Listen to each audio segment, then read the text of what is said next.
खऱ्या अर्थाने आंदोलनाला आजपासून सुरुवात केलेली आहे आणि ही सुरुवात त्या ठिकाणी बघत असताना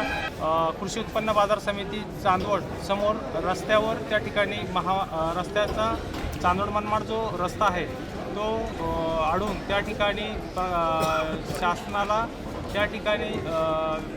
शासन स्तरावर जे विविध मागण्या असतील त्याच्या पाठपुरावा करण्यासाठी प्रखर असं रस्ता रोको आंदोलन केले जाईल आणि त्याच्यामध्ये जर त्या ठिकाणी शासन स्तरावर स्थानिक प्रश्न असतील किंवा तालुक्यातील प्रश्न असतील तर ते सोडवण्याचा प्रयत्न करू आणि त्यानंतर ते ज्या वरिष्ठ स्तरावर ज्या मागण्या असतील त्यासाठी चांदवडवरून नाशिक येथे माननीय जिल्हाधिकारी साहेब यांच्या कार्यालयाकडे लॉंग मार्च काढून त्या ठिकाणी पुढील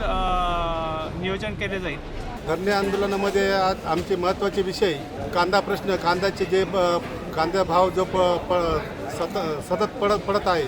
त्या संदर्भामध्ये आणि शेतकऱ्यांना 24 तास वीज मिळावी या संदर्भामध्ये आणि जे पूर्ण महाराष्ट्रामध्ये वनपट्टेधारक आहेत त्यांना जे पट्टे मिळाले आहेत आणि त्यांच्या ताब्यात आहेत ते पट्टे जास्त आहेत आणि सरकारने 20 गुंठे 40 गुंठे ह्या पद्धतीने दिले आहेत तर ते वनधारकांना त्यांच्या ताब्यात जेवढी जमीन आहे तेवढी मिळावी, कमीत कमी 5 हेक्टरपर्यंत ही जमीन मिळावी अशा आमचे मागण्या आहेत आणि इतर मागण्यासाठी आम्ही हे धरणे आंदोलन करीत आहोत। तर आजच्या धरणे आंदोलन करून आम्ही उद्या सकाळी 9 वाजता